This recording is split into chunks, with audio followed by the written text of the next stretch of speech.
Yeah. Okay, I think we can start, right? Yeah. Give me a moment. I'm doing something. Just give me a moment.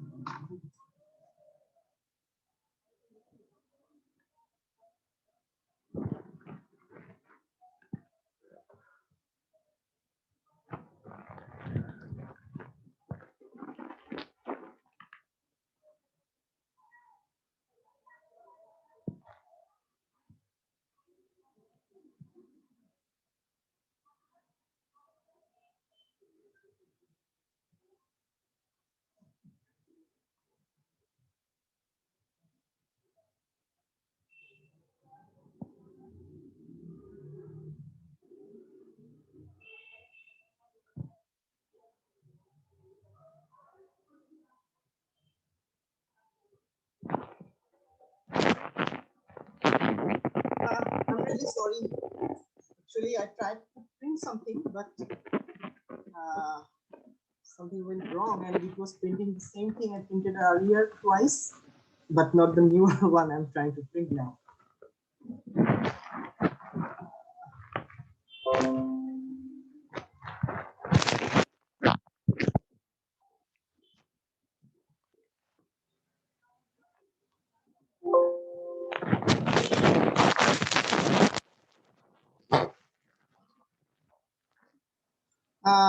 Please allow me just one more minute, okay? Just allow me one more minute.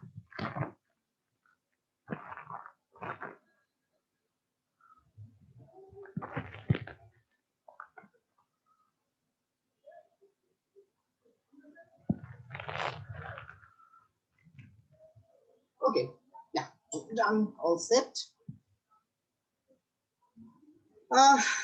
Let's get started with our delta function and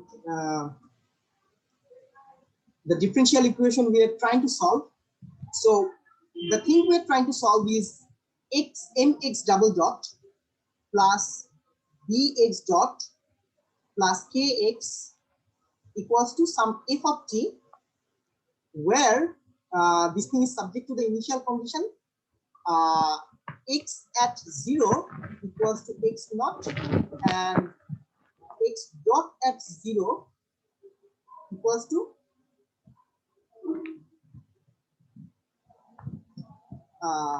some b naught. Okay,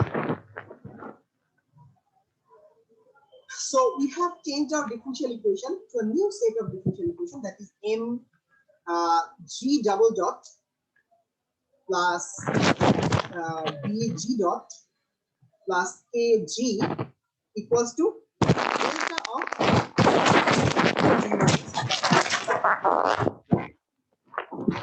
Okay, so question is, how do you solve for g? Also subject to the initial condition is that g t minus tt prime g tt prime is equals to 0 when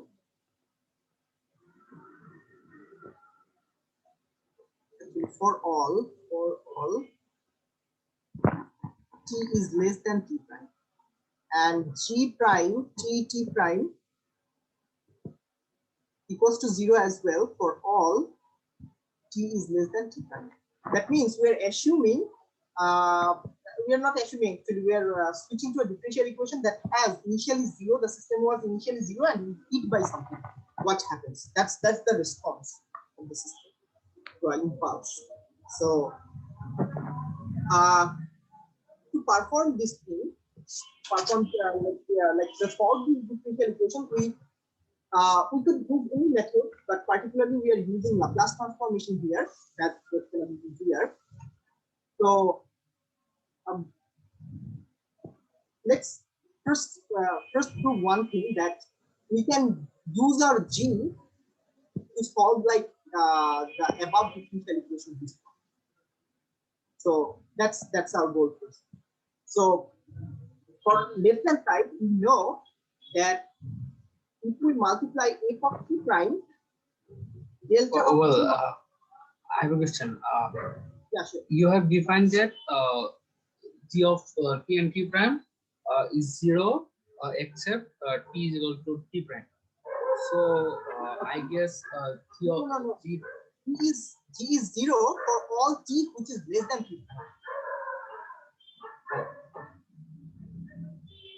So basically the solution will get like this. If the delta function is here, the system remains 0, 0, 0, 0, and suddenly as you hit by something, it starts to oscillate and decay. okay.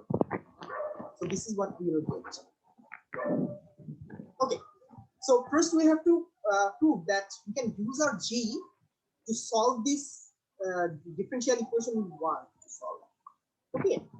So to do that,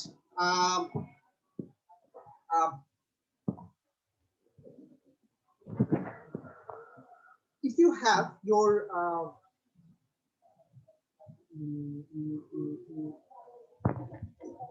let's multiply both sides of this equation by f of t. So if we multiply both sides by f of t, we get g double dot multiplied by f plus g dot multiplied by f plus ag multiplied by f, and we have multiplied by f at t prime actually. So and then equals to, on the other side we get delta of t minus t prime f at t prime, and then integrate over limit negative infinity to positive.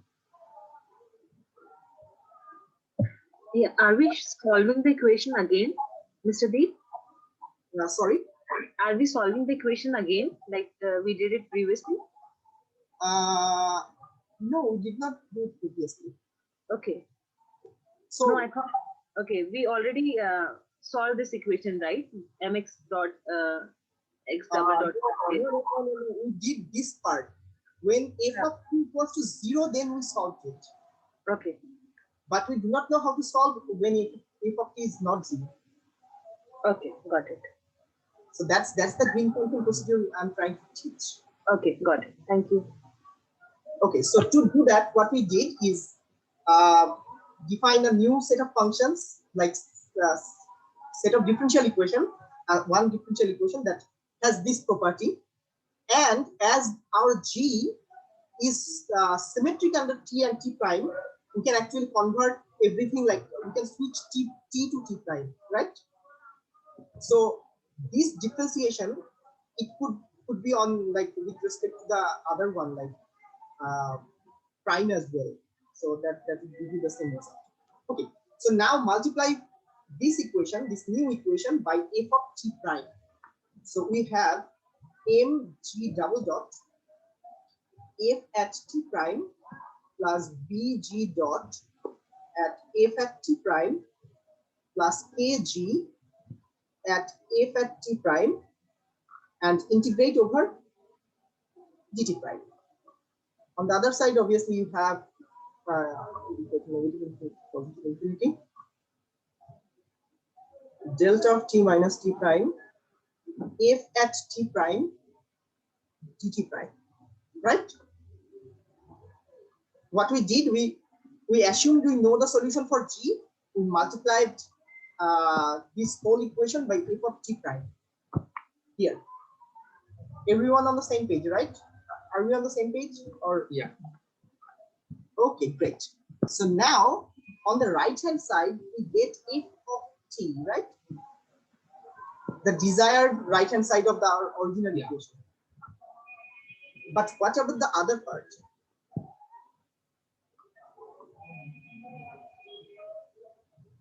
So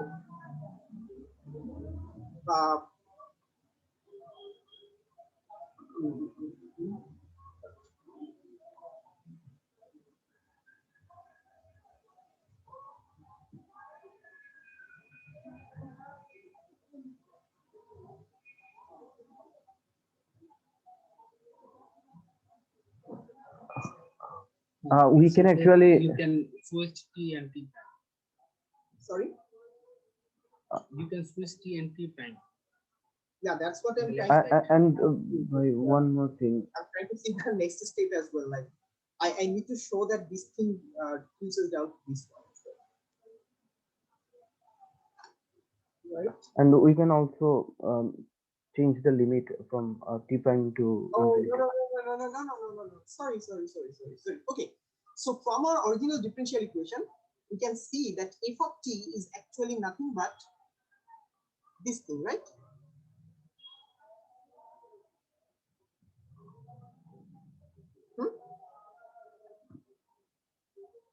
Yeah. So all we need to do is split up this every component and take the derivative outside of the integral. That's what we are trying to do. So if we do that, so for the first term we get m g double dot f at t prime integration negative infinity up to positive infinity dt prime, right? This is the first term. But remember, this derivative is with respect to the t, not t prime. And this t and t prime are totally independent variables. So integration is over t prime, but the differentiation is over t. So we can switch the order of the integration and differentiation and take this thing out of the integration, right? We can write it like that.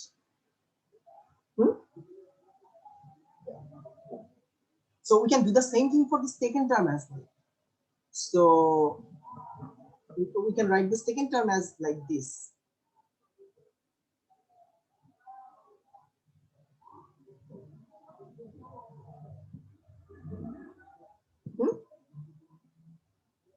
And for the third term, we can write like this.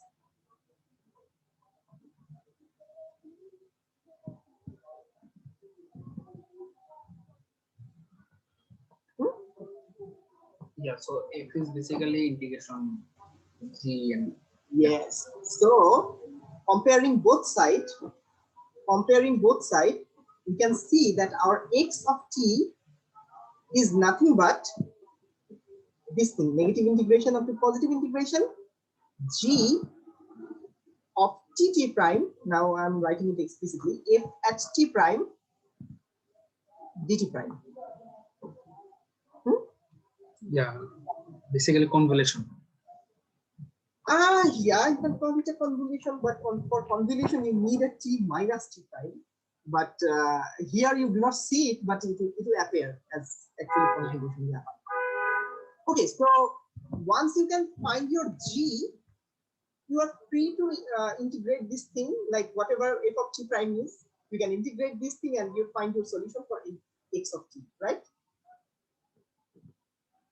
All you need to solve, like find a solution for this complicated differential equation. Yeah. So the question is, how do we do that? We can take Laplace transformation at first, and then we can easily get G in Laplace domain. Then we can inverse Laplace and. Okay. So we can, the idea is we can do the Laplace transformation to find what G is, right? Yeah. Okay. So do we all know how to do Laplace transformation? Or what does it really mean? I have a question. Yeah, sure. From where I got the line x equals to integrate of g t prime. Oh, by comparing, by term-wise comparing. Look, here we have m double dot of something. Something is this part. Again, Yes. we first order derivative of something. That something is this part, and every time you have the same that something appearing in your expression, and this exactly is with our desired differential equation. So we just compare, and here, okay, our x is nothing but this something. Actually, I couldn't understand clearly that.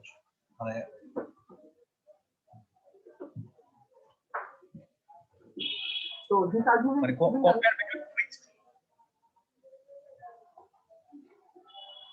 Okay.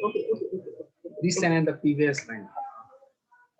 Okay, so if you are confused, so you understand this line? This line? You understand this line? Okay, let's say integration negative infinity up to positive infinity g f of t prime dt prime. Let's call it as y. Okay.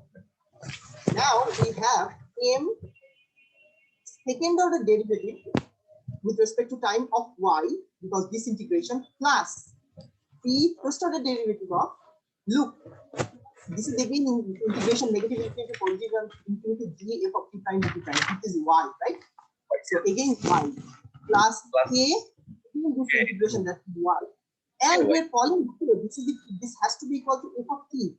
And we already on the other side know that our differential equation, original differential equation says this. Yes. So we can easily say, okay, this x is nothing but this y. Yes. You get it now? Now, yes. Now I get it. Okay.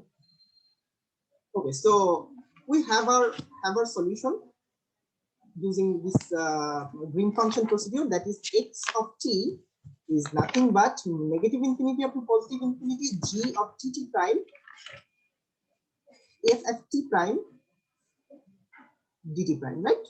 So now all we need to do is solve this gigantic thing. So we can use Laplace transform procedure, and that's pretty simple method. So I'm not going to detail into Laplace transformation. Actually, I'd like to talk about, usually I like to talk about like the meaning, the very meaning of also I made a video on, yes. I made a video on YouTube, so you can watch that. Problem because that I made it done. But still the derivation, like without even the language, like you can understand the derivation. It's laid out. So just give it a try. Okay. So the Laplace transformation of some function f of t is defined as, like, Laplace transformation of f of t is, this is basically a functional which is going to be a function of of s. So the definition is 0 up to integration 0 up to infinity e to the power negative ts f of t dt. So this is the definition. So it has some properties. It has some derivative properties. So what happens when you take the Laplace transformation of some derivatives? So if we have like S. Multiply by s. Does that? No, it might not. Well, there is initial condition, but okay, yeah, we have to take care of about the initial condition. So let's try Laplace's transformation of f prime of t. So it should be a function of s as well, obviously.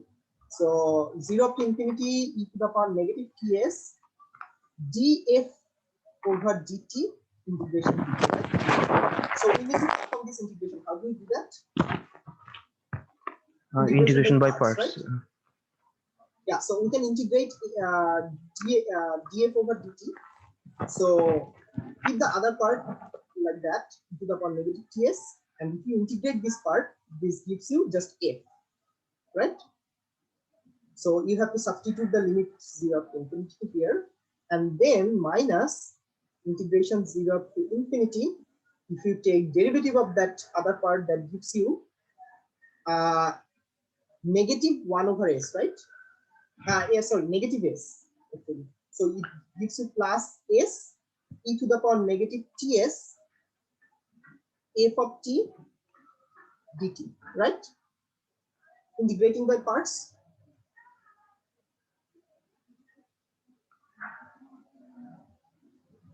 Yeah. So you're following, right? Like everyone, Puja Bajaj or Dr. Friedberg. It's fine actually. I don't remember Laplace transformation, so it's okay. I'll see it through the video. Okay, yeah. Okay, it's okay. So it's basically Taylor series. That's a continuous Taylor series. Nothing like that. Okay.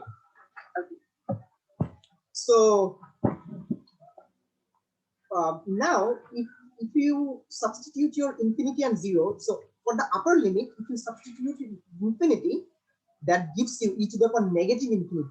So, so upper limit you do not need to bother about. So it gives you 0 minus, that's upper limit, and for lower limit, if you substitute 0, yeah, it gives you f of 0 minus.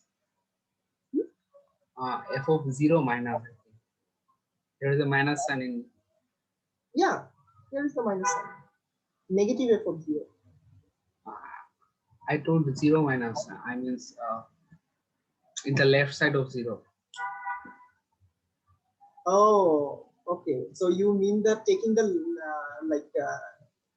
right hand limit or left hand limit? That's what you're. Yeah. Okay. We're just integration also.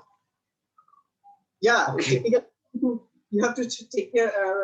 Actually, it's not 0 minus. It should be 0 plus because you're approaching the f up, like from right to left.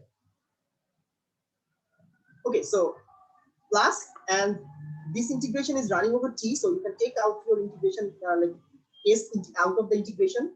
It's not an integration variable, so it gives you 0 to infinity integration of e to the power negative ts f of t dt, right? That's what you get, which means s 0 to infinity. Okay, so s multiplied by, do you recognize this integration? What's that? This is a Laplace transformation. This is the Laplace transformation of what? Just f of t. Just f of t, right? S multiplied by the Laplace transformation of f of t minus f evaluated at 0. That's what you got.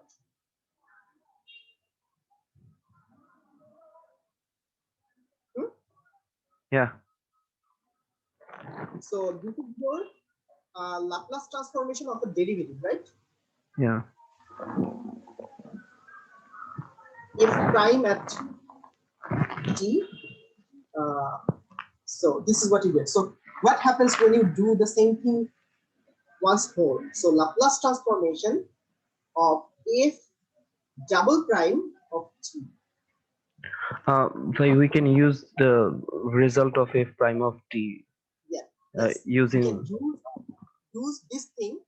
We can use this thing again to produce this thing. So basically, whatever you have here, just integrate once and write it down. So you get S Laplace transformation of.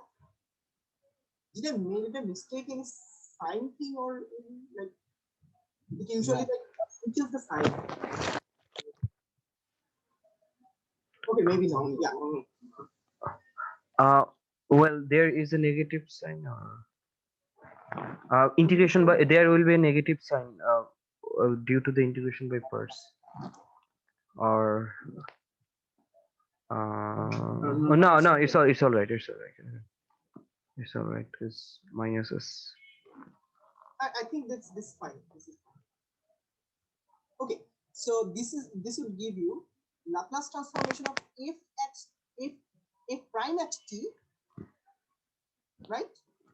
It was double prime. Now it became one prime, like first order derivative of f minus f prime at 0. And then you again apply the same formula here. So you get s squared of Laplace's transform of f at t,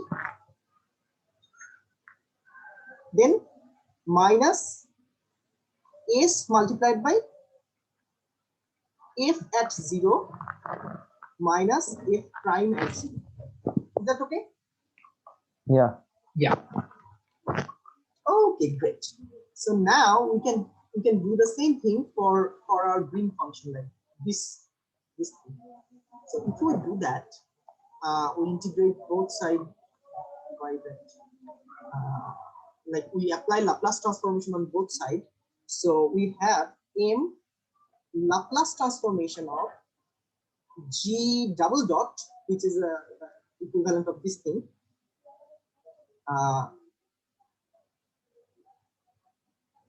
plus b Laplace transformation of g dot t prime plus a Laplace transformation of g, right?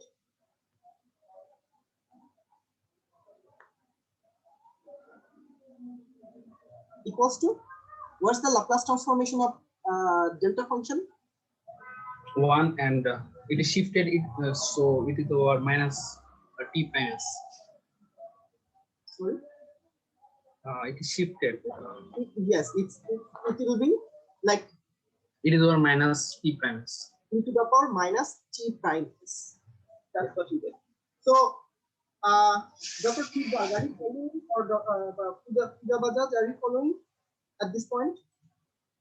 I Yeah. think Yes and no. let's go on because it's So I have to go I back. just keep Laplace transform both sides. Right. Yeah. So that's what we get. Okay. Okay, so now we can use the above expressions to simplify this thing. This Laplace transformation of double derivative and first order derivative. So what we get? M multiplied by Laplace transformation of double derivative is this expression. So substitute that instead of f of t, write g of t. So you have s squared Laplace transformation of g t prime, right, minus s g at 0 t prime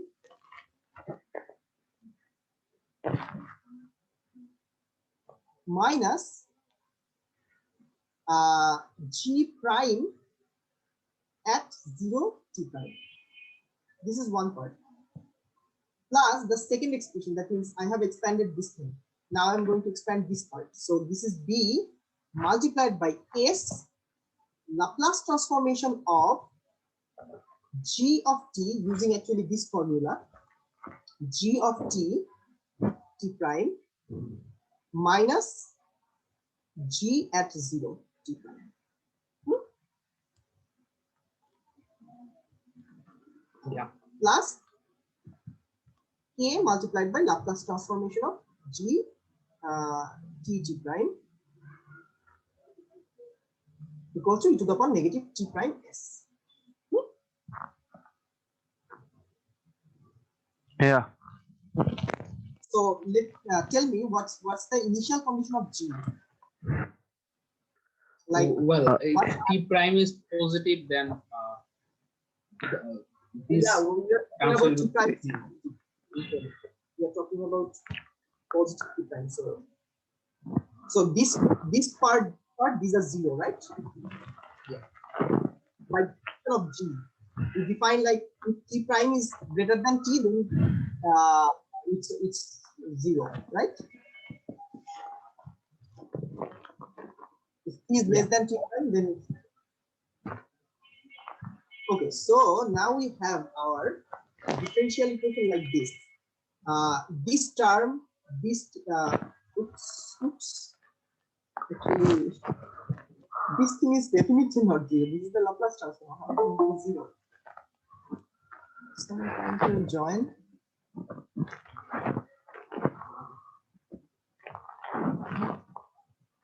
So yeah. So factor out this thing, and this thing. So we have Laplace transformation of g t prime, and we are left with ms squared plus bs plus a equals to e to the power negative t prime s, right? Yeah. So Laplace transformation of g t prime equals to nothing but e to the power negative t prime s divided by m s square plus bs plus a. Yeah. So if we can find some function that has a Laplace transformation exactly this, then we are done. That function is our. Yeah, we can use partial fraction, but we need to know something else. So Inverse Laplace transformation. actually, inverse Laplace transformation is defined, but it's hard to perform. So we do not go into that. We actually use our knowledge of Laplace transformation to produce its inverse. Yeah, we can use Yeah. our known forms and then we Yes. can reproduce. We can use the table. We can use the. Actually, I had a table over here.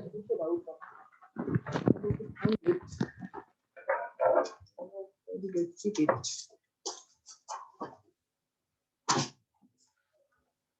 Just give me a moment. It was here.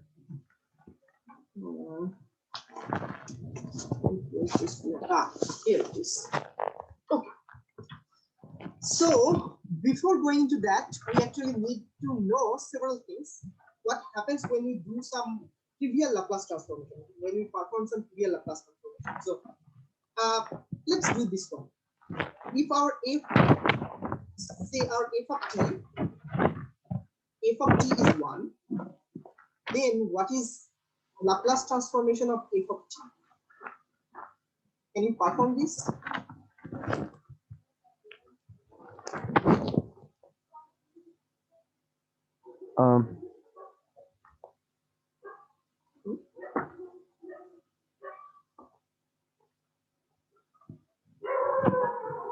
One by s.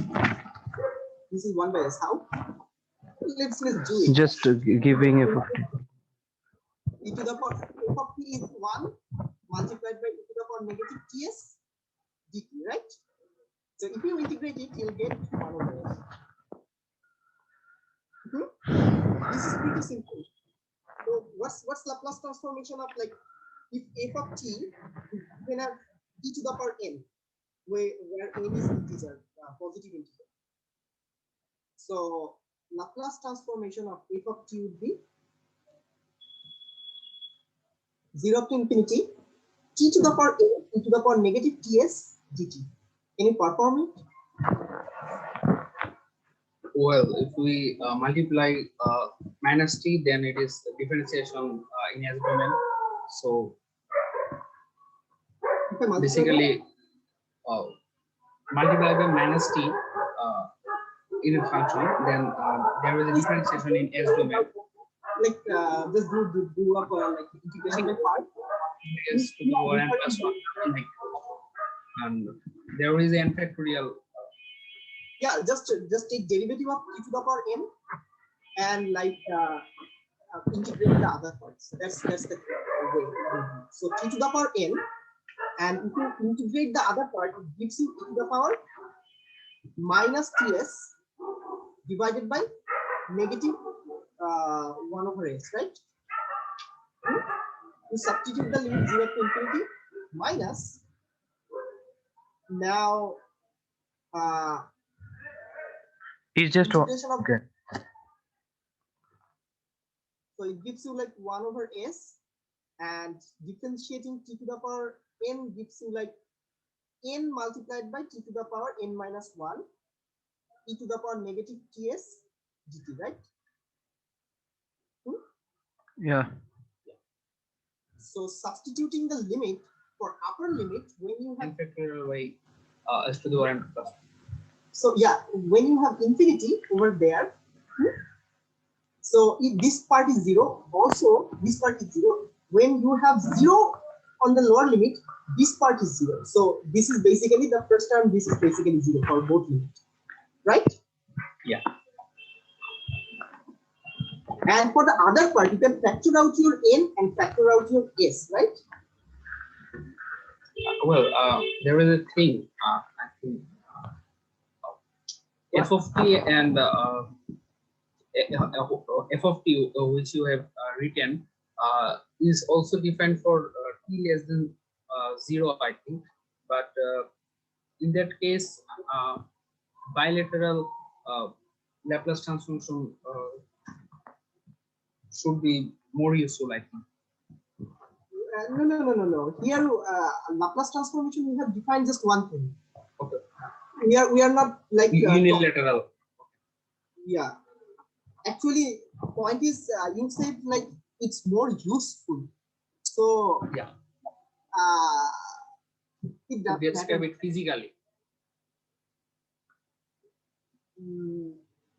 Usually, nothing is always one. There is a starting, so there is always a UFT in every function. There is a initial condition to every function like that. Yeah. Okay, let's not worry about that part actually.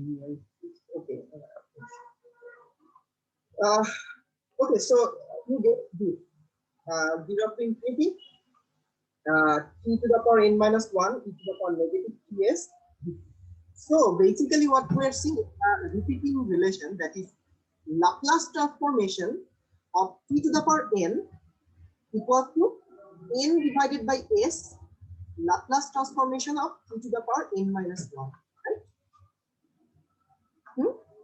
Yeah. So if we keep doing this again and again, we will end up having n also like this term is again have n minus 1, so it will have like n minus 1, also n minus 2 like that.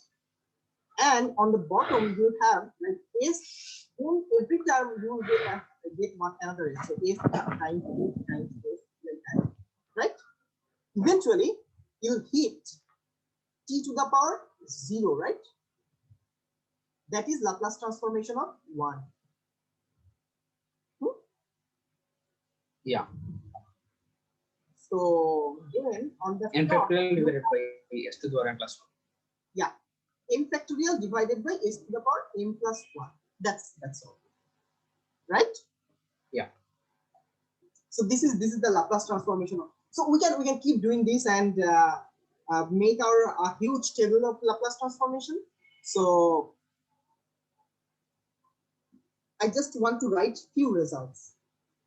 One important result is this, like sine 80. If you take Laplace transformation of sine 80, like your f of t equals to sine 80, then Laplace transformation of f of t is obviously integration 0 to infinity sine 80 e to the power minus ts dt, right? Yeah. So what do you get by integrating this? A by s square plus s square. Yeah, you know the result. Yeah, a divided by s square plus a square. That's the result. Yeah. Okay. But we actually need to know how to do it. So to do we it, can exponential or Euler relation. yes, use Euler relation and split your sine function. So write your sine 80 like this. Sine 80 equals to 1 over twice I e to the power I 80 minus e to the power minus I 80. Like that. Yeah. And use the integration, like now the integration is simple, and when you perform it, you'll get this result. It's pretty straightforward. Okay. So we need one important Laplace transformation that actually is performed. So what happens if you have this form? E to the power 80 sine bt, where a and b are constants. F of t equals to e to the power 80 multiplied by sine bt. There is a Then we in can, Laplace transformation. yeah. So we have like we can write our sine function like change it like this: 1 over twice I e to the power 80, and then what about sine bt? It's the same as we wrote earlier, e to the power I bt minus e to the power minus I bt, right? Yeah. So now if you take Laplace transformation of f of t, it is 0 up to infinity, then this whole thing, that is 1 over 2 I e to the power at, e to the power I dt minus e to the power minus I dt multiplied by e to the power minus ts dt. This thing. Yeah.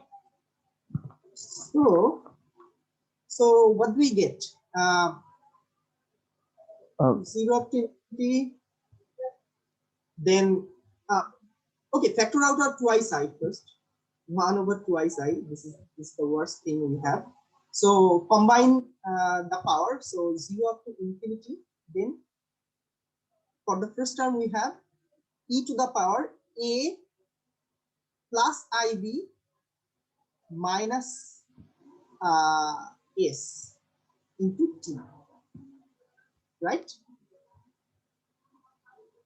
Yeah. Actually, we need But we have more efficient way. Actually, we can absorb it in e to the power minus ts, and it will be e to the power minus t into s minus a. Sorry, I didn't get it. It will be e to the power minus t times s minus a. Actually, we can we should not combine with the imaginary part. Then it's just a Both. shifting. It's just a shifting. Like separate. Well, the form will be like it's e to the power minus t times s minus a. Then it will be like before. Sorry, could anyone please explain what he's saying? I didn't get it.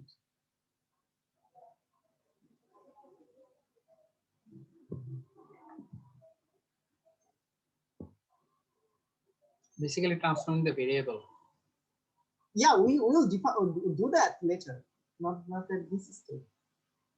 So, oh, okay. So yeah, I get it. What he's saying, just do this part. This part first, like e to the power The minus t times. a minus s into t. Yeah. Like that. Yeah. Actually, I think he wants a little bit more different, like negative s minus a to t. Yeah. And then e to the power ibt minus e to the power minus ibt. Like that? Yeah. Yeah, so it is basically s minus a instead of s. Okay, So, so yeah. shift in Laplace. So yeah, it's basically the same Laplace transformation, but instead of having the s variable, we have s minus a variable, right? So yeah, that's more efficient. Actually, yeah. Finally, we can actually perform this integration, right? Like, or we can just shift the result you have written earlier. I want to do this part. That's why actually I didn't integrate earlier and doing this right now. Okay, so well, I think you have written the Laplace transform of sin bt. yeah, I have written, but I want to do it explicitly here. That's why I wrote. Oh. I didn't perform. Okay. We want to do it here. Okay. So let's do the integration. What do you get? Just tell me the result of integration. Like the first one. 1 over 2 I.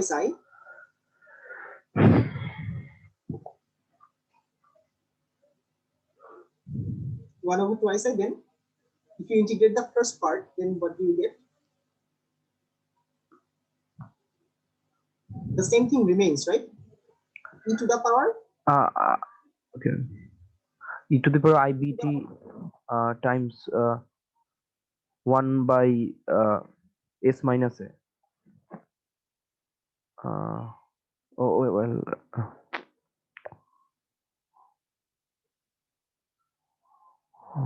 There is a t. There is a t in the whole, right? Like, Yeah. so if I want to write like this, Yeah. Then I have to divide by this part, like negative s minus a minus I, right? Yeah. Is that correct? Then the limit would be 0 up to infinity. I think we should calculate the whole. Okay. It will simplify. That's what we need, Yeah. right? Okay, so minus e to the power minus s minus a plus ib divided by minus s minus a minus ib. Yeah. No. Plus IV. Plus. Okay, so now it's equaling 0. Yeah. So how do you proceed here? So how do they simplify? You can use all Euler formula here.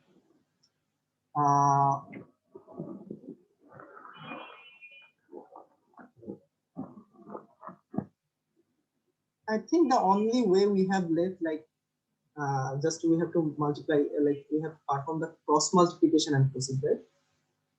At this stage. Okay, let's do it.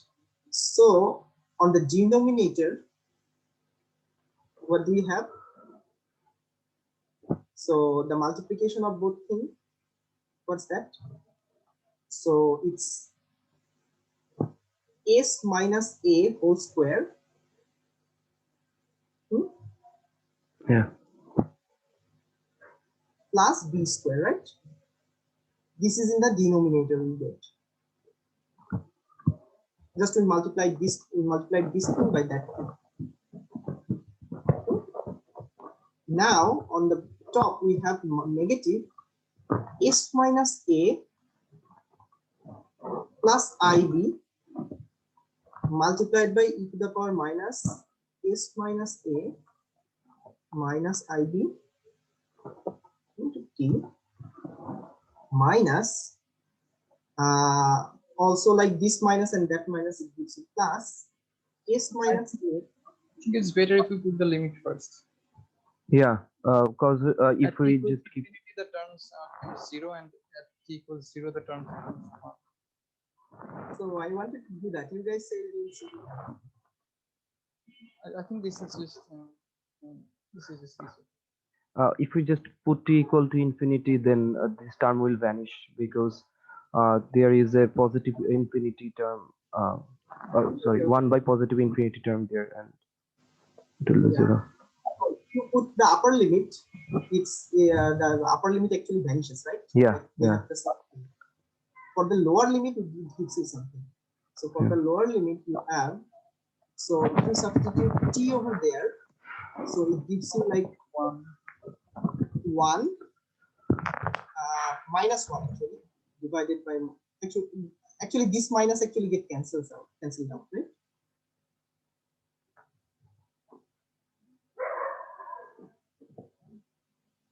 Like that, and then minus okay, Why minus 1 term?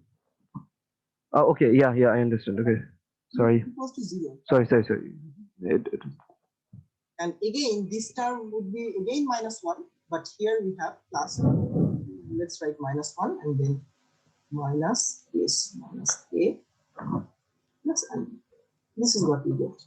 Actually, I wanted to do it earlier. You guys said like it would be easier to do otherwise. Okay, so this thing becomes plus. So we are left with 1 over 2 I. If you multiply these two things, you get s minus a whole square plus b square. And then on the top, you have s minus a plus ib minus s minus a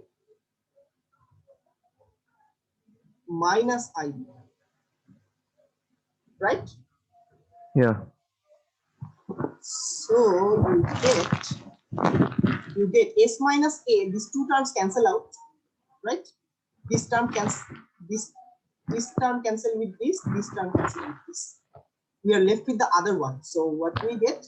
We get twice id, because this part and that part, divided by twice I multiplied by s minus a whole squared plus b squared.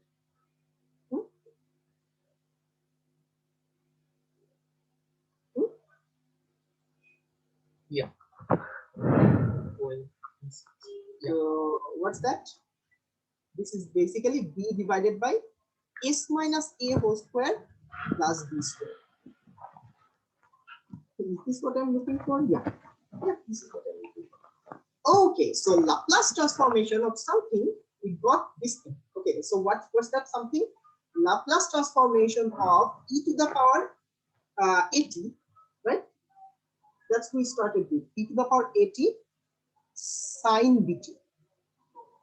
This gave us this thing. But what's the formula for g we have been seeking for? Laplace transformation of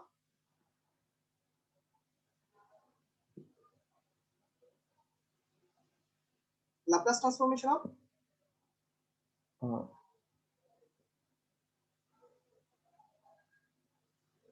Can you repeat the question? so what was the like relation for L? Not L, like relation for G. Oh, okay. So let's check what we are trying to solve actually. We have to solve these die, right? Yeah. So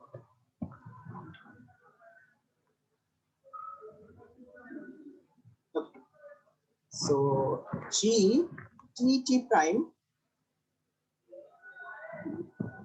e to the power minus t prime s divided by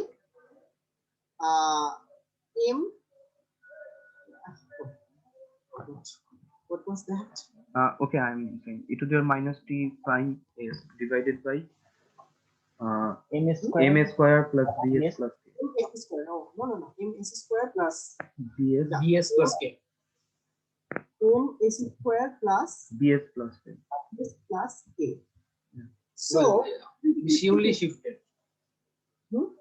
This surely shifted since there is a it is our t prime term.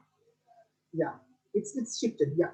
So this thing similar, like it looks similar to this one, right? Like we can actually perform a completing square and make this term in that looks like this one, right? Yeah. Yeah. Right. Let's do that. st minus t prime, something like that. Yeah, let's do it. Let's do it. So e to the power minus t prime s. Now we want our denominator to be like that. So s minus something. So factor out our m. Then we are left with s square minus plus b by m s plus k. Right? We can use our definition of gamma and plus k omega. by m. Plus k by m. Plus k by m. K by m. Yeah. We can use the definition of our gamma and omega, and we can write it as like e to the power minus t prime s divided by m multiplied by what is s squared? What is b by m? It's 2 gamma s plus omega squared, right? Yeah. To perform a complete this square, like method of completing square, we need to add a term that is plus gamma squared and then subtract the same term.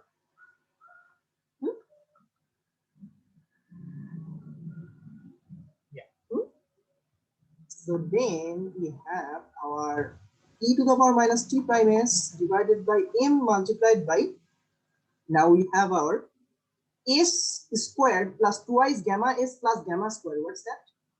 These three terms. Yeah. It S minus gamma, sorry, S plus gamma whole square plus omega square minus yeah plus omega square minus gamma square. So now it looks like the other one. So we can actually simplify a little bit. Like we can define like S plus like gamma equals to negative A, and this omega square minus gamma square equals to B, and but for now we actually need not to do that, right? So to match with the above expression, like this one, what else do we need? What else are we missing? B term. We are using a B term above, right? Yeah. So what we can do is multiply by a B Omega, and divide by a B. omega So multiply by a omega square minus gamma square, and also divide by the same term, because that's omega and gamma are constant, so that's not a problem, right?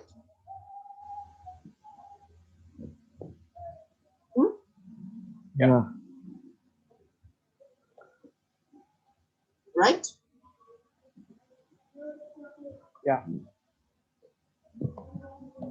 Yeah. So now we are in the same format, that almost same format that we have been asking for. So the constant factor we got is omega square minus gamma square divided by m. This is extra factor we got, like Laplace transformation is a linear one, so we do not have to bother much about this constant that like we have to multiply to the whole thing. So we have to bother only about the other part, that is one is omega square minus gamma square divided by S plus gamma whole square minus plus omega square minus gamma by square. omega square minus gamma square within the denominator. Oh, yeah. It shouldn't be on the top, right? It should be on the denominator. Yeah. 1 over m square root omega square minus. Yeah. So multiplied by e to the power minus 2. So this is our Laplace transform of G. So far we know. So can we recognize this term as Laplace transformation of something? This part only, apart from e to the power. Yeah. It's a sine omega square minus gamma square t into e to the power minus. Yeah. So this is Laplace transformation of Sine root over omega square minus gamma square. sine. Root Yeah. over. Not sine. First, tell me the e to the power part. Okay. Okay. E to the power minus s minus s plus S e to the minus t. s plus gamma t. Yes. And then sine at. What is a?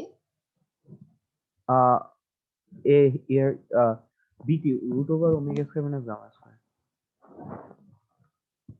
Oh, so not a, yeah. Root over omega square minus gamma square t.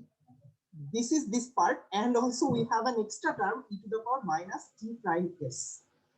So question is, what do we do with this part? So point is, if we write down the explicit form of Laplace transformation, it's clear that we can actually take this thing inside of the integral. How? We can actually do this. M square root of omega square minus gamma squared. Then if you write explicitly this part, then you get 0 up to infinity e to the power minus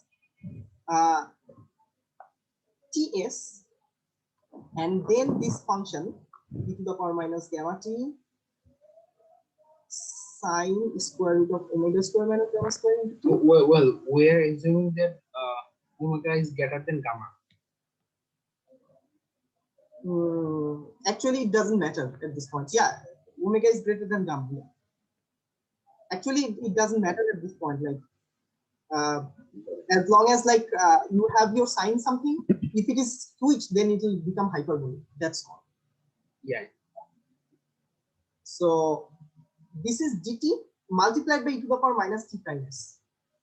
So point is, this e to the power minus t prime s, this is a function of t prime and s only, and the integration is performed on t, not t prime. So we can take this thing inside of the integration without any hurdle, right? Yeah.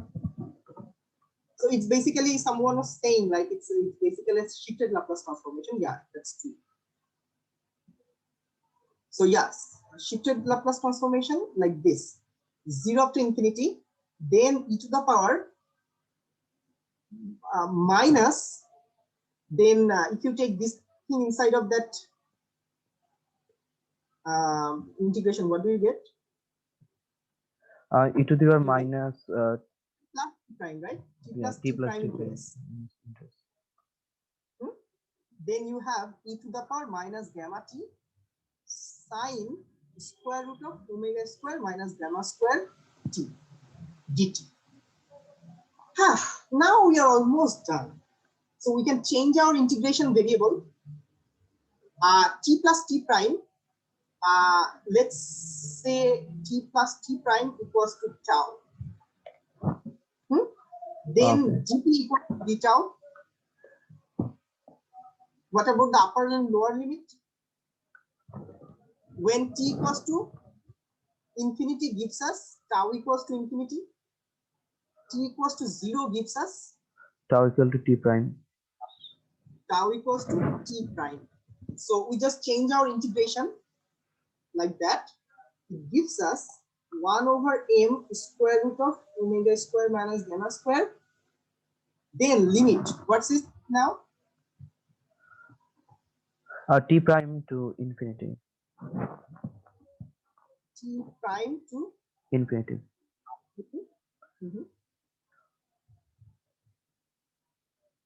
Then e to the power negative tau s. Oh, actually we need to preserve the limit, right?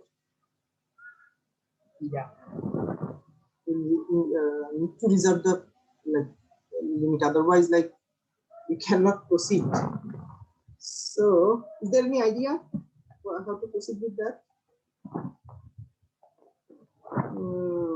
I can do think one thing. you could just shift this and that's all. Shift how? Like how do you shift it?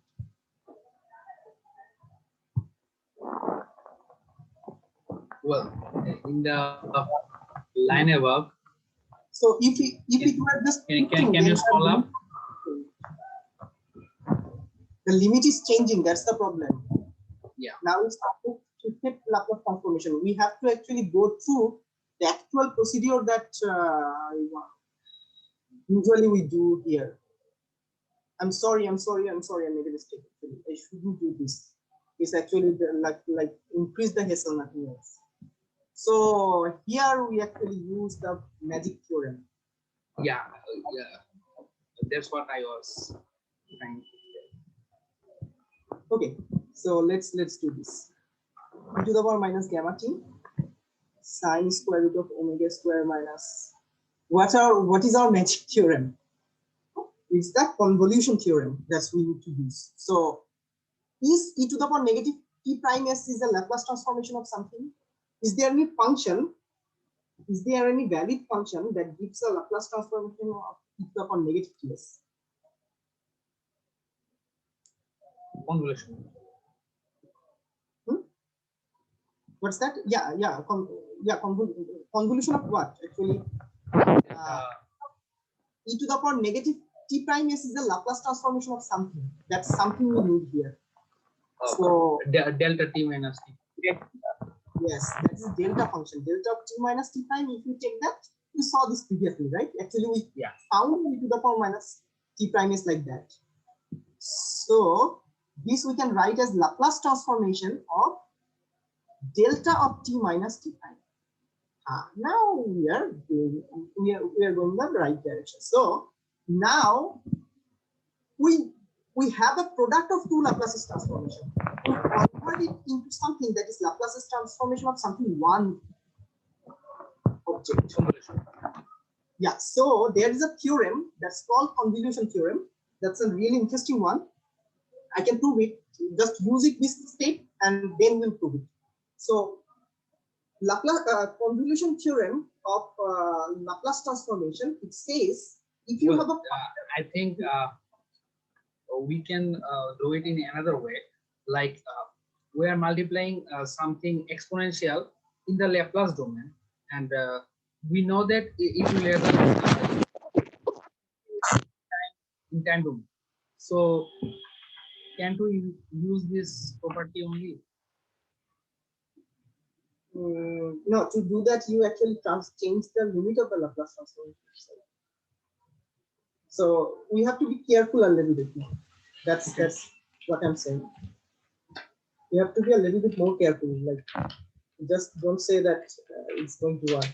So convolution theorem says like Laplace transformation of f of t multiplied by Laplace transformation of some another function g of t is equal to or convolution of both, right? How do you write? F of t star g of t. So f of t star g of t is the convolution of those things. So what does it mean? Actually, f of t star g of t, it's defined as integration f of t g of t minus t double prime say sorry f of t double prime g of t minus t double prime dt double prime, right? Yeah. And what's the integration limit? 0 to infinity, right? Minus well, No, that's not true. Okay, I can check it. I can check it if I'm using the theorem correctly.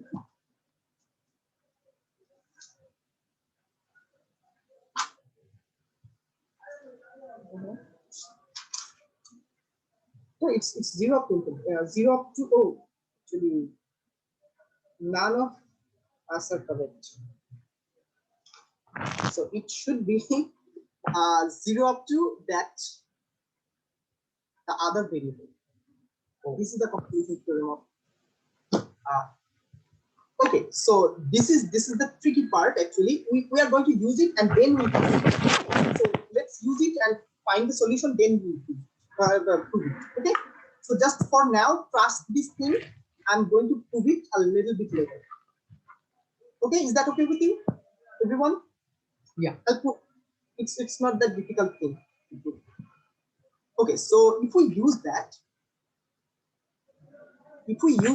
what do we get? 1 over m square root of omega square minus gamma squared. Then Laplace transformation of convolution of both things, right? Convolution of these two things. So then it becomes Laplace transformation of convolution of this. So that means integration 0 up to t and e to the power gamma t double prime sine square root of omega square minus gamma square t double prime multiplied by delta t minus t prime minus t double prime, right?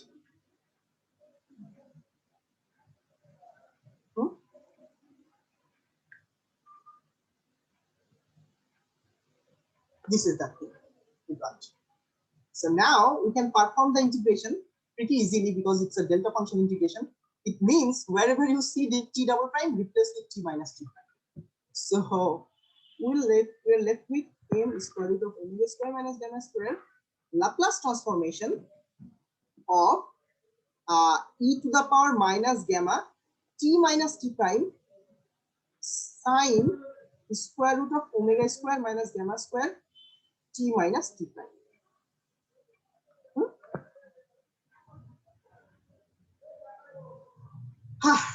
Finally, we have it.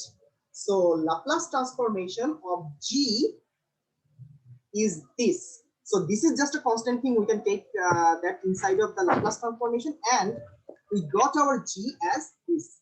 G of It shifted and yeah, it's a shifted thing. So it's 1 over m square root of omega square minus gamma square e to the power minus gamma t minus t prime sine of square root of omega square minus gamma square t minus t prime. Okay, what does it mean really? It means if you have a delta function that you hit your oscillator with at t prime point, t prime time, then the response to it would be like, if this is t prime, then your oscillator was null, like at rest and up to this point, rest. Then at this point it suddenly become sinusoidal with a decaying amplitude. That means it becomes this. yeah. And that is what we expect, because it's something we are. So now if we perform an integration over this G, that will give our final solution, right? I think there should be a ut prime. There should be ut prime. Oh, yeah, there should be a prime. Yeah, there is a reason. There is a reason because t prime is defined as 0 before this point, right? Yeah. Yeah. So we have to make sure that it actually, because if you consider like t is less than t prime, then also with this function you get something. Like yeah, but it should give us 0.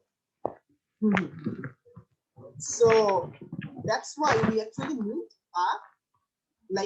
make sure that it's 0 before that and 1 after that. So that's why we have to multiply it by a theta function, theta of t minus t prime, that starts at t minus t prime, where theta is defined as theta of t minus t prime is defined as it's 1 or 0, 1 when t is greater than t prime and 0 otherwise.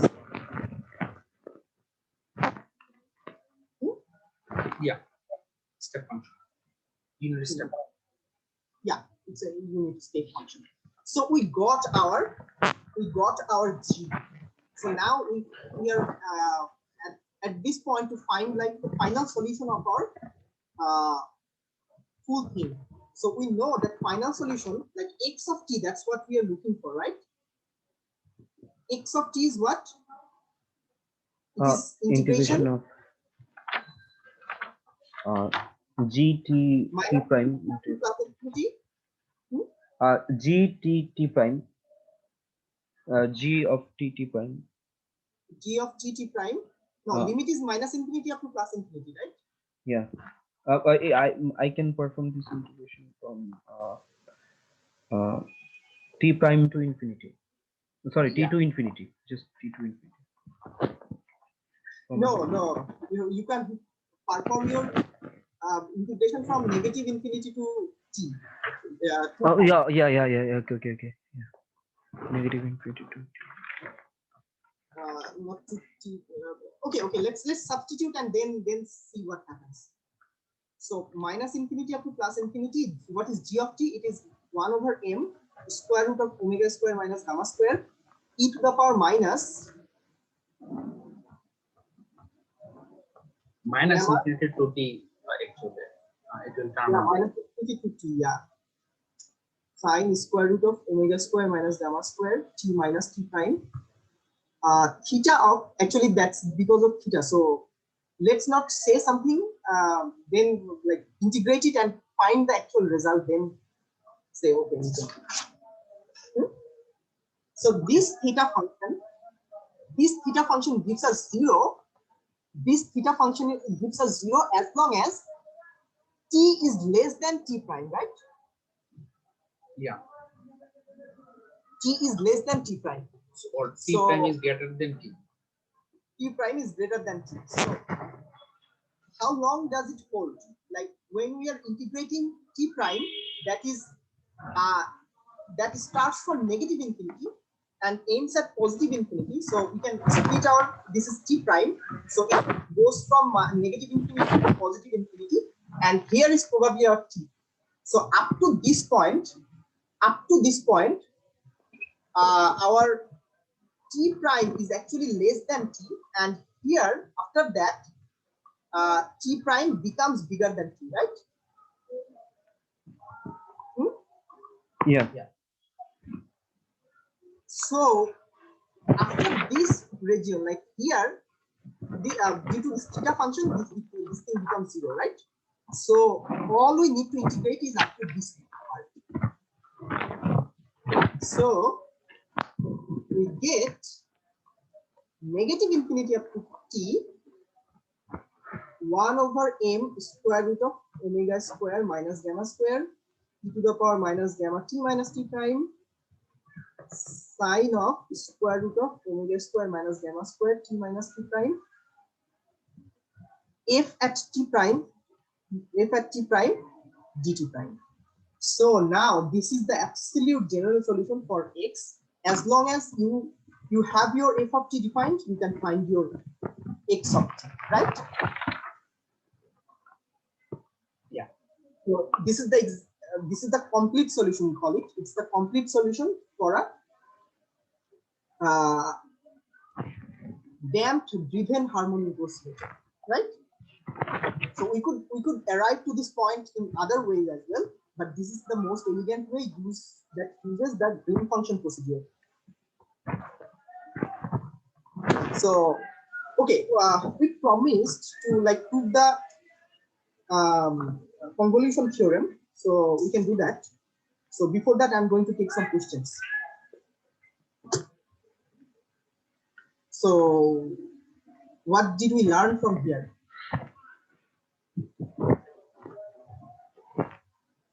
Actually, I have a question for you.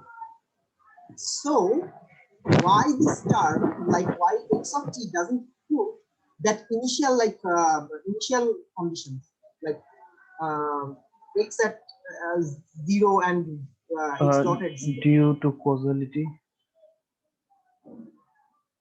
Actually, it's absorbed inside of this thing. Yeah. It's absorbed inside of this thing because that x at 0 and x dot at 0, that's a result of like previous motion, right? And we have actually have a motion that starts from negative infinity. So it's already absorbed in here. Memory. Okay, what else? So we are able to follow, like this part is a little bit difficult for me. Were we able to follow? Yeah. Yeah.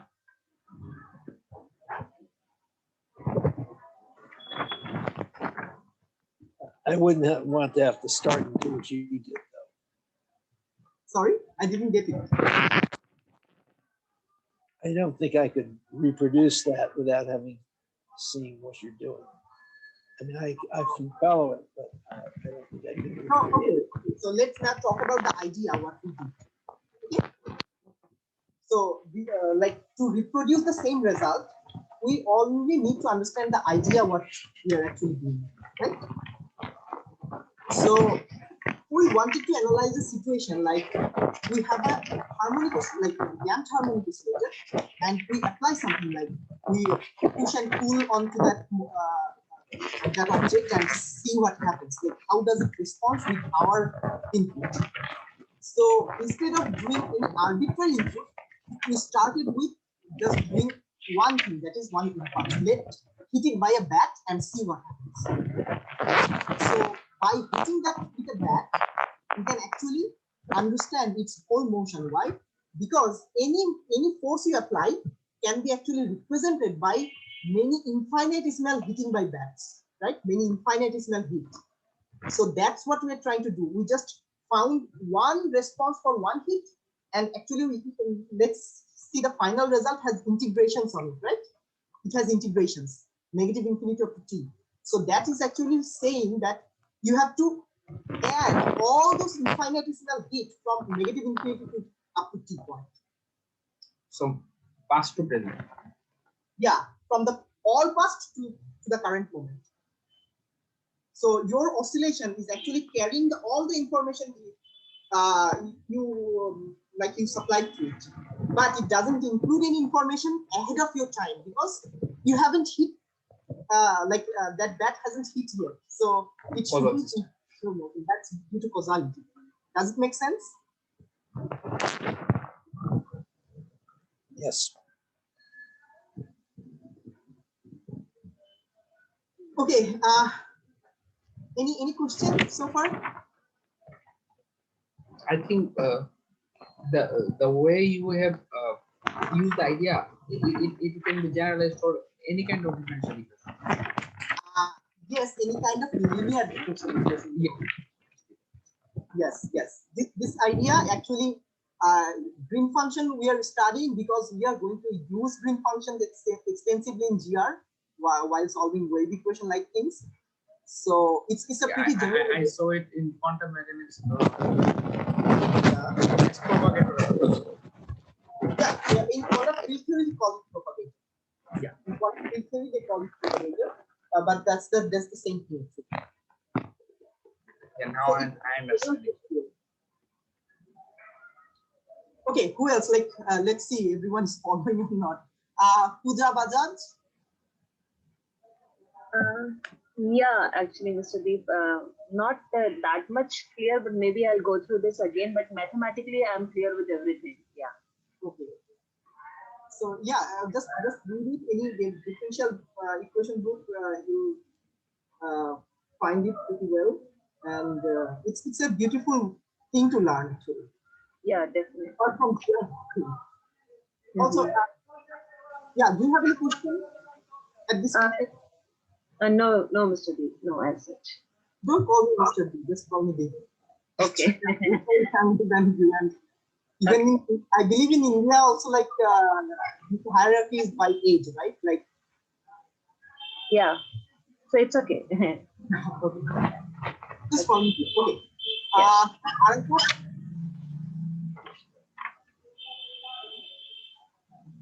Arafat, were you able to follow? I got disconnected for a minute, half an hour. So, but I know everything about Green's function. I can actually calculate explicitly doing explicit integration, not using Laplace function. So okay, yeah, you can do that. Yeah, that's a pretty nice thing to do as well. Yeah. Durjoy? Yeah, I could follow. Okay. Humayra bin Awal? Yes, I also tried to follow the mathematical form. Do you understand what's going on? Yes, I tried to cope with the mathematical expressions and calculations. Yeah, there are some physical meanings that I tried to follow, but I think I will try to get into the video next time so that I could learn my gaps as well. Okay. Jabir, were you able to follow? Yeah, but we learned it in CM, so no problem.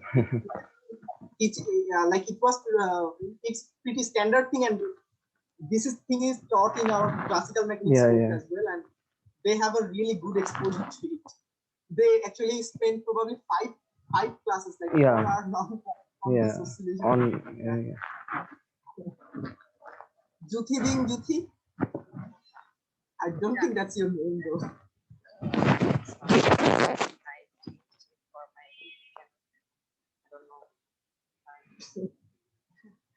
Okay, so could you follow it? Yeah, I did. I think I have to go through it one more time, and it will be okay. But it was good.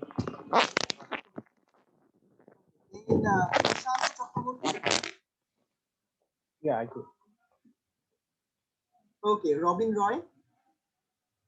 Yes, I could follow the mathematics, and I think that topics will be more clear in future. Okay, so was there any part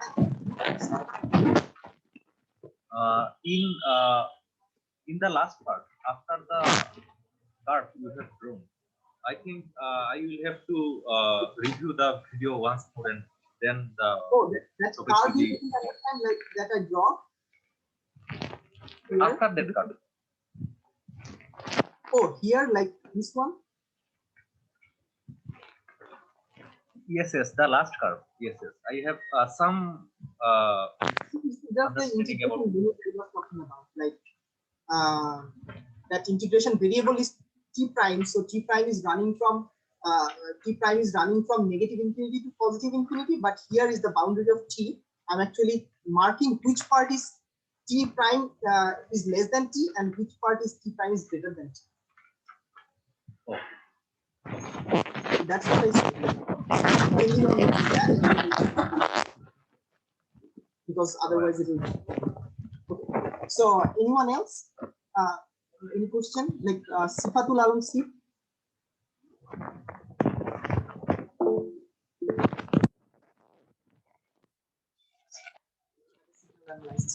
Okay, great. Saidimaduddin Shubham? Yeah. Okay, so we are on the same page, I believe, and oscillation is a really nice thing to learn. And particularly the green function procedure is actually really interesting when you get into the mathematics because it's pretty general. I personally like it because you can apply in many areas of physics. Once you know the idea, you can apply into electromagnetism, you can apply into general relativity, you can apply into quantum mechanics or quantum field theory. So that's why people should learn how to solve linear differential equation in terms of green function. Okay, so we need to prove a little bit thing that is I promised to prove, that is convolution theorem. Convolution theorem says, convolution theorem of Laplace transformation, it says if you have a function f of t and if you have another function g of t and if you have a convolution of that, so take Laplace transformation first. Laplace transformation of f of t multiplied by Laplace transformation of g of t is equal to Laplace transformation of f and t g convoluted, like f and g convolution of f and g, where f and g as a convolution of like the convolution of f and g is defined as 0 up to t f at t prime g at t minus t prime dt prime, like that. So we need to prove this thing first. Like not actually we already used it, we just only need to prove it. So let's start with Laplace transformation of f of t, obviously by definition equals to 0 up to infinity e to the power negative say s xi is the integral variable, f of xi d xi. I could write dt, but actually I need two variables, so that's why I'm writing like that. So, and again Laplace transformation of g of t equals to 0 up to infinity e to the power negative s zeta g of zeta d zeta, like that. So now if we multiply these two things, actually if we multiply these two things, like Laplace transformation of f multiplied by Laplace transformation of g gives us 0 up to infinity e to the power negative s xi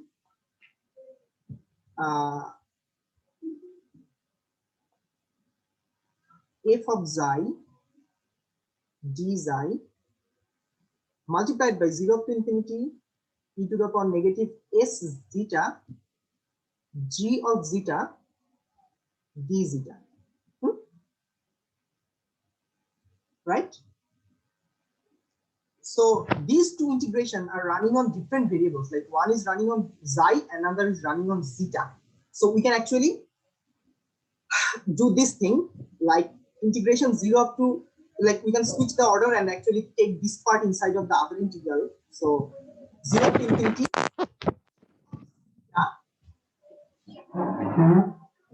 Then 0 to infinity e to the power negative s theta e to the power negative s psi f of psi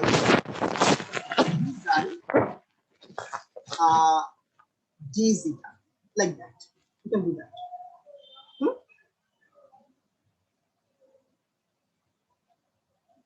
I believe everyone agrees at this point, right? Yeah. Yeah. So now what we can do, so we can add these two terms to give 0 to infinity g of zeta 0 to infinity e to the power minus s multiplied by psi plus zeta f of zeta d zeta d zeta. Sorry, f of psi d zeta. F of psi d zeta. That's what I mean. Actually, I wrote the correct thing. Okay, so this is what we can write, right?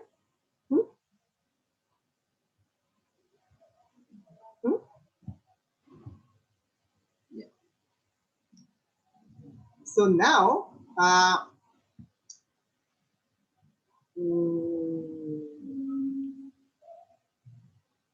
we can make a change of variable. We want to like perform a Laplace transformation. So what we do here is make a change of variables such that our psi equals to t minus zeta, like that, where t is the new variable. So it gives us, like for this integration we are talking about, this gives us d psi equals to dt, as for this integration zeta is constant, and also like for the limit when psi equals to 0 gives t equals to zeta, when psi equals to infinity gives t equals to infinity. Yeah. So we can write the same thing then, 0 to infinity g of zeta, integration limit becomes what? It's t to infinity, right? This is the limit of psi. When psi is 0, t equals to zeta. When psi is infinity, t equals to infinity. So this is what we get. E to the power negative s psi plus zeta is now t, and f of psi is now t minus zeta, right? And dt d zeta. Okay. Okay. Shouldn't the limit be zeta? Sorry. Shouldn't the limit of second integral? No. We only change the variable for this part. The other part remain fixed. Yeah, I was talking about that part. The lower limit, should it be t or zeta? Sorry. Yeah, sorry. Yeah, sorry. Thank you. I made a mistake. Yeah, now it's fine. Yeah. Okay. Now we can actually switch the integration. We actually need to take g of zeta inside of this part. That's what we want to do. So we can actually do that without much hurdle, because t is totally independent of zeta. So we can do that. So then we have like 0 up to infinity.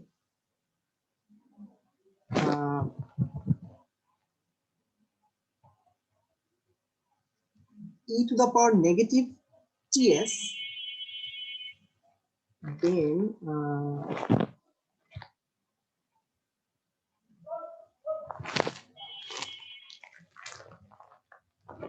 actually no, we need to see that how the limit is changing now.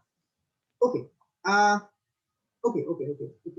So now let's talk about the region of integration, like which, like this is a double integration, right? Like one integration is actually like it has an upper limit of zeta, and the second integration is considering as like the variable as zeta. So we have to be careful about that. So now if we consider that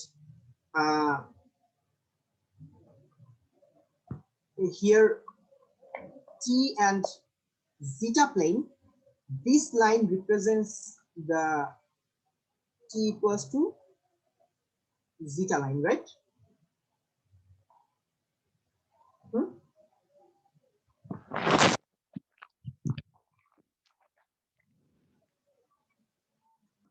We're talking about this integration. It's a double. Yeah. And this is t and zeta plane, and this line is t equals to zeta, right? So question is on which area we are integrating over. So for the first one, when we are talking about t goes from zeta to infinity. So the lower limit is zeta, right? So if it starts here, like upper limit, it can go to infinity, but lower limit, it cannot go beyond this point, right? Like that. T runs like this. And then zeta, which is already restricted, so it transforms 0 up to infinity. So when like zeta can take any value, right? So it can be here, it can like it can take it can be here, and it can be as big as possible. So the plane we are considering is this is the plane.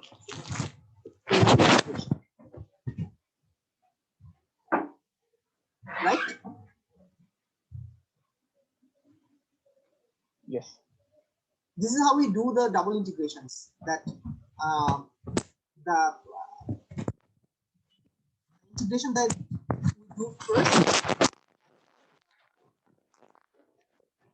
from that the second variable, and that second variable could take more like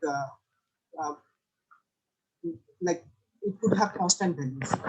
We will do like this second integrations, right? Like double integrations. So now we need to change the order of integration. So that's why we are actually talking about this. So what we're trying to do later and integration over zeta earlier. So for if we want to t later, then t could run from 0 up to infinity, like from here, or like you have to go further and it could go infinity. But then zeta has a lower boundary, right? Like actually upper boundary. So zeta cannot go beyond like this line. So upper limit of zeta becomes like upper limit of zeta integration becomes zeta equals to t line, that is actually t. So the same integration we can write it like 0 up to infinity g of zeta integration in now it becomes what this is the t integration. Now we are talking about zeta integration. So yeah, it could take any value. So starting from 0 up to zeta, sorry, it's not zeta, t can take any value. Then e to the power negative ts f of t minus zeta zeta, then d zeta dt.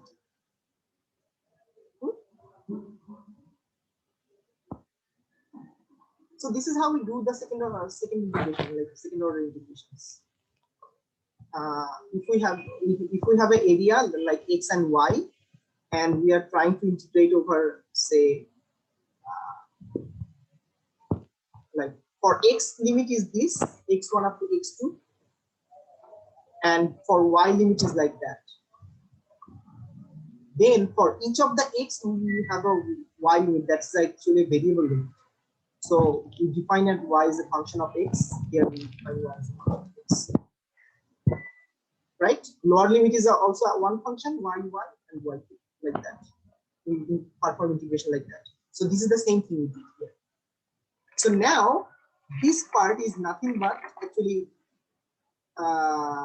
we need to do one more thing, actually, or switching order of integration. So we can do this 0 to infinity. Let's see. Actually, this is a t integration. And I think these should be inside the integration. Yeah, I made a mistake. Yeah, it should be inside of the integration. 0 to t g of theta. Yeah, this is the correct. Minus yes, I think. Yeah, it's definitely minus ts. So yeah, this is what we got. Now, now this whole thing is a function of t, right? Which is basically, by definition, this is basically convolution of g and k, right? Yeah. Apart from e to the power minus ts part. Just forget this part, like apart from that part. Integration is running over zeta, so ts doesn't matter here. So we can actually take this thing out of the integration and write it over here e to the power negative ts t, right?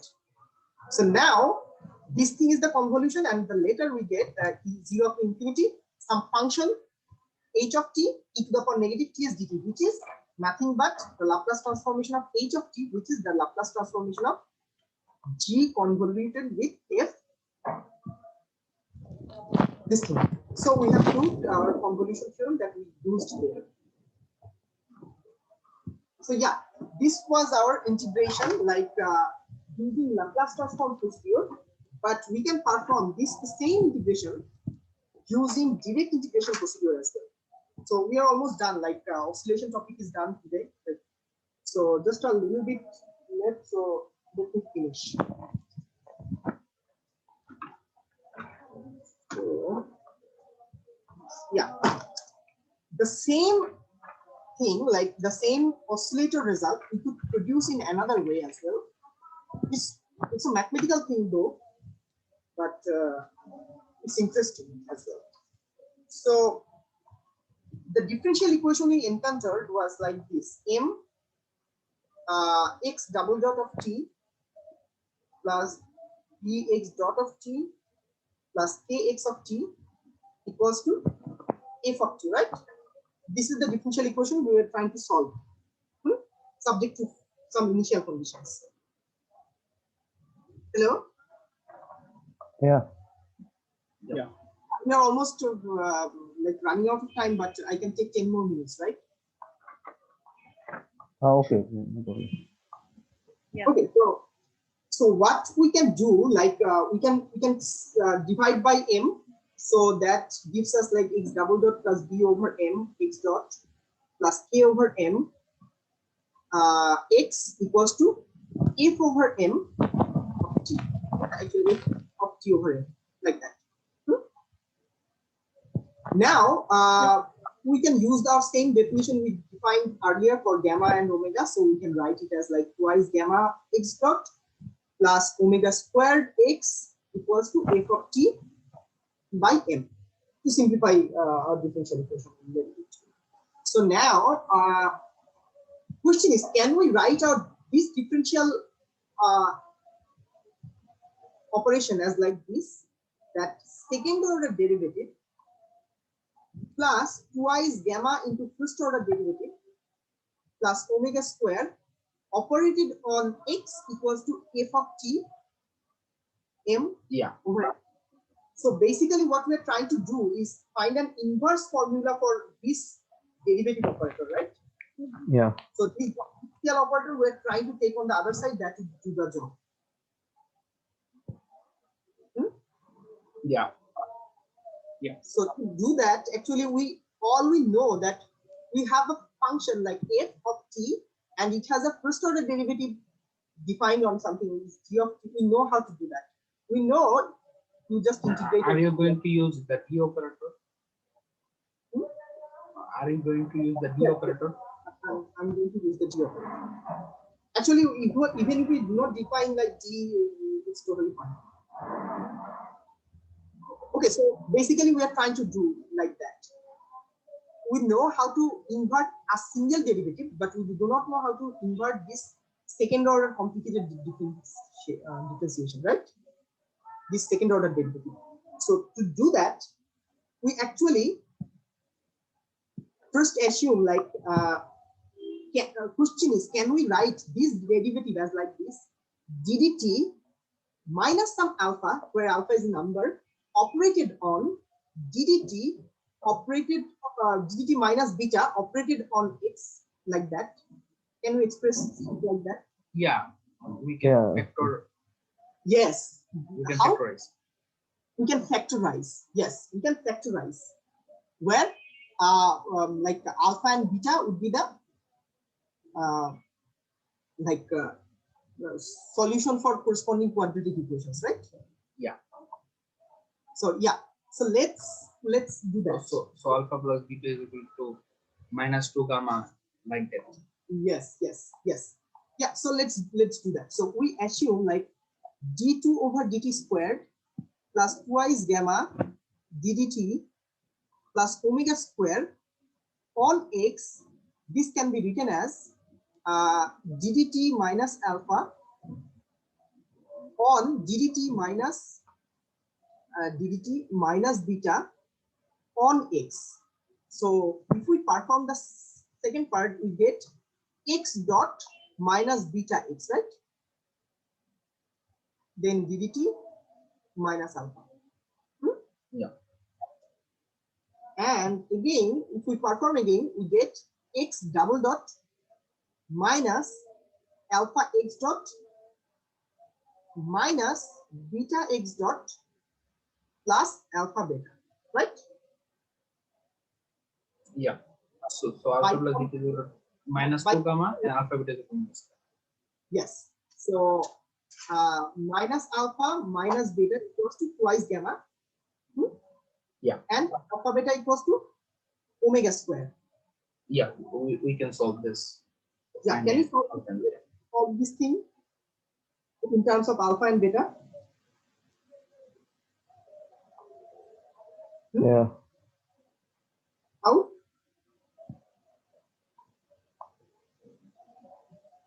So we have a simple solution. Let's not complicate things. Simple solution is, if you take alpha equals to negative gamma plus I omega and beta equals to negative gamma negative I omega, I believe it satisfies, right? Yeah. So no. Square root of omega square minus. Yeah, capital omega square. Yeah, capital omega square. Omega. Yeah. So let's check it that it satisfies. So if you add these two things, so if you add alpha plus beta, their complex part cancel out, and you're left with negative 2 gamma, right? So which is equivalent to this one. And then if you take product alpha times beta, what do you get? You get gamma square in plus omega square minus gamma square equals to omega square.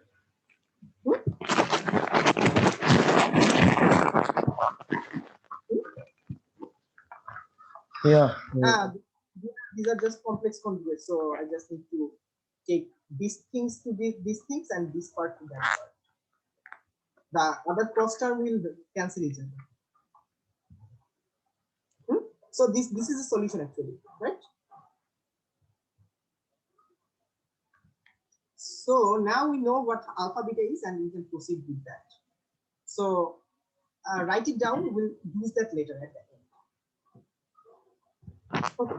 So now we have splitted our differential equation in terms of like alpha and beta. So now we have ddt minus alpha on ddt minus beta on x equals to f of t over m. So this is what we are going to integrate. So let's consider this thing as y, as a whole object. So we define y equals to ddt minus beta on x. This is our y. So we have a first order differential equation in terms of y, ddt minus alpha on y equals to f of t minus over m. Right? Yeah. Okay, so question is, can we write this thing as a integration of like the complete derivative of something? That's our goal to find. So let's operate d minus alpha, like ddt minus alpha on some arbitrary function f of t. What happens? So we get df over dt minus alpha t, right? This is what we get. Yeah. Also take derivative ddt of e to the power minus alpha f. Minus alpha f of t. Okay. Okay. Yeah. So if we take this, what do you get? First thing, e to the power negative alpha t df over dt, then minus alpha e to the power minus alpha t f of t, right? Yeah. So look, inside of this parenthesis, you have this, and here you have this. So if you take them together, you can write ddt minus alpha on e to the power minus alpha t f of t equals to e to the power minus alpha t df over dt.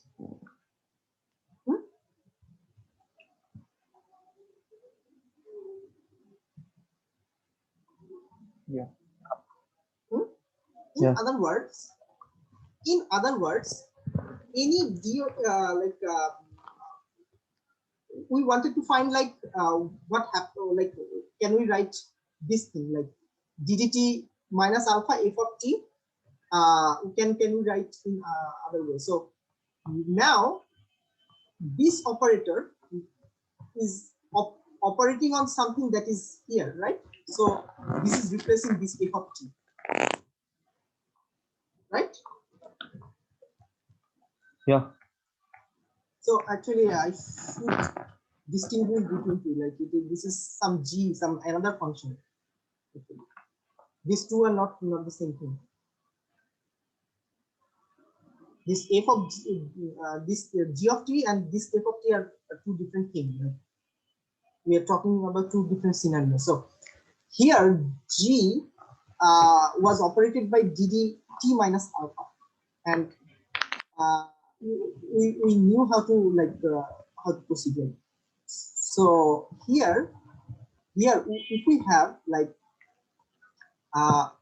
ddt on some function like e to the power minus alpha t, that actually alpha t multiplied by f of t, that's actually e to the power minus alpha t df over dt. So this is the thing we want actually. That's the thing that we can integrate. So all we can do, we can take this thing on the other side and perform the integration, right? I think there is a problem. The last line, there should be ddt plus alpha. Which would have Yeah. Or alpha t instead of minus alpha t. Where? If It we is wanted it is to plus alpha t.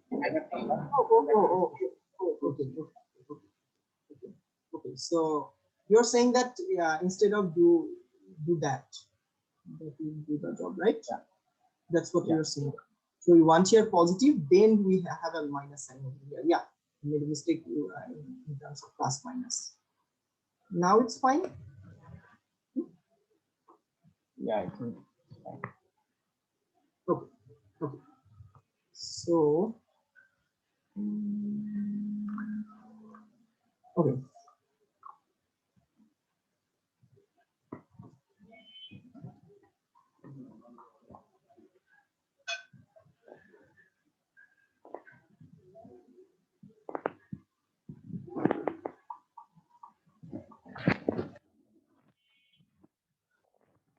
So we can integrate this thing easily, right? We only need to perform the integration over here over t. So that would give us the solution for f. Yeah. So all we need to find a function that actually looks like this thing inside of that parenthesis. So to do that, we can just actually multiply this y by the same function twice, like e to the power minus alpha and then e to the power plus alpha, right? Yeah. So let's do that. Okay.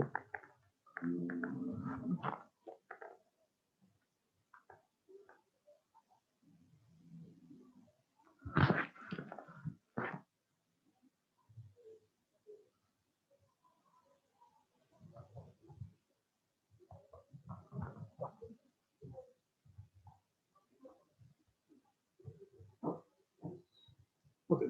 So now our function is now y e to the power minus alpha t, and this part has a product e to the power alpha t in front of it, and it has a ddt minus alpha operated on. Like that. So now we know already that we can change it to like ddt minus alpha operated on e to the power alpha t on f. We can write it as what? E to the power alpha t, e to the power alpha dfdt. Yeah, so we can change this thing using that identity. E to the power alpha t ddt of this whole thing, right? Y e to the power minus alpha equals to f of t over n. Right? Yeah. Correct. So now take this thing on the other side. So we are left with ddt y e to the power minus alpha t equals to f of t by m e to the power minus alpha t, and perform the integration. So we get y e to the power minus alpha t equals to integration f of t over m e to the power minus alpha t. Actually, we have to like switch like for performing this integration, like how do you write it? You can actually use the upper limit like this, like here t and here 0, or just indefinite integral plus c. You could do in both ways, right? Yeah. So we can do in both ways, but it's better to do in like having a limit of the integration. So I think I can let it be like that. Let it be like that. So now we can actually find out y equals to e to the power alpha t multiplied by, actually I'll write like that, c e to the power alpha t plus e to the power alpha t integration f of t over m e to the power minus alpha t dt, like that. So to be more precise, actually, you should use the lower limit, like integral lower limit, like integration up to some t naught to t, that would t prime, that would be better. Yeah, let's do that, because I have to match the initial condition properly as well. And the variable integration should be other than q. Yes. So we are integrating this thing over the limit t equals to t naught. Sorry, t prime equals to t. Actually, t naught up to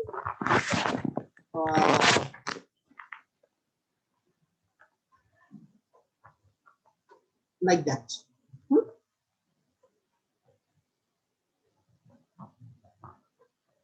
Yeah. So if we do that, then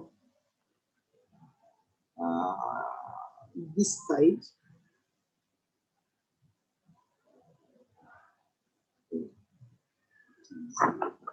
t equals to f at t prime over n e to the power minus alpha t prime dt t0 up to t. I think it's better, right? I think instead of like, as I said, we can always shift our t0 to be 0. So that would be, I think, better here. So let's do it as origin. So that works better. Okay, so now substitute things. So for upper limit, it's just y of t e to the power minus alpha t. And for lower limit, it's y at 0 only, right? Which is y at 0. So whatever it means.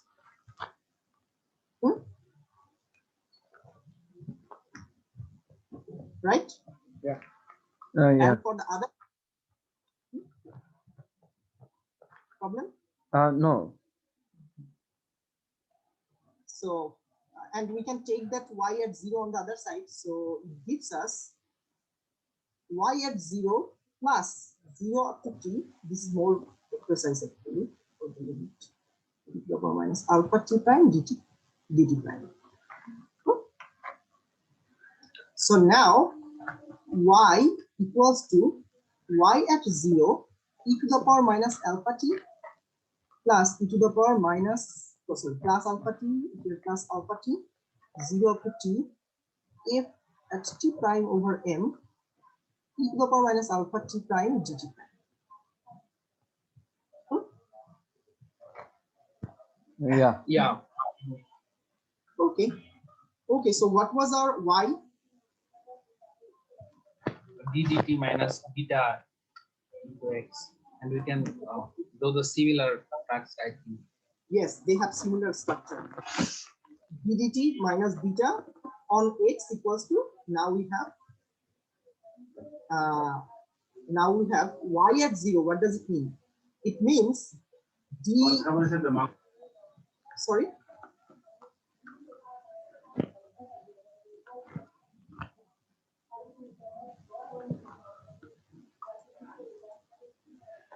So if we evaluate at 0, like we need this one, so we have to evaluate it at 0 as well. So it gives us y dot at 0 minus beta x at 0. So which is basically v naught minus beta x naught, right? So our y naught is nothing but x dot at 0, beta at 0. I think we should wrap up here because it's taking too much time.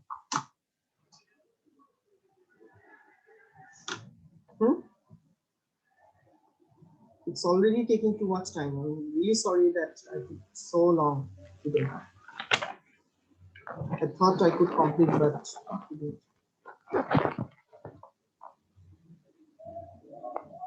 Hello? Yeah. Yeah. Yes. I think we can continue from the next class. Yeah, it's just one thing that we left. So basically we have integrated once. That's what we got here. This part. and another integration will give us the result. So for classical mechanics, it takes a little while because sometimes I think I can complete this thing by this small amount of time, but I cannot. But the later time it will be more comfortable and will catch up. So do not worry. So do you have any question regarding this question?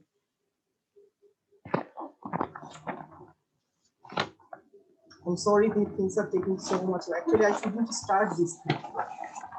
I shouldn't have started. I didn't notice that it's already 1:20. Was this from class 1? Lecture 1? Yeah, it was supposed to be lecture. Yeah, don't worry. So, classical mechanics itself is a whole subject, like it's a big branch of physics. Yeah. So we are kind of giving an like necessary exposure to it. So it should take some time, right? Yeah. Just allow me some time and eventually we'll cap. Bye for today. See you next Thank week. you. See you next week. Thank you.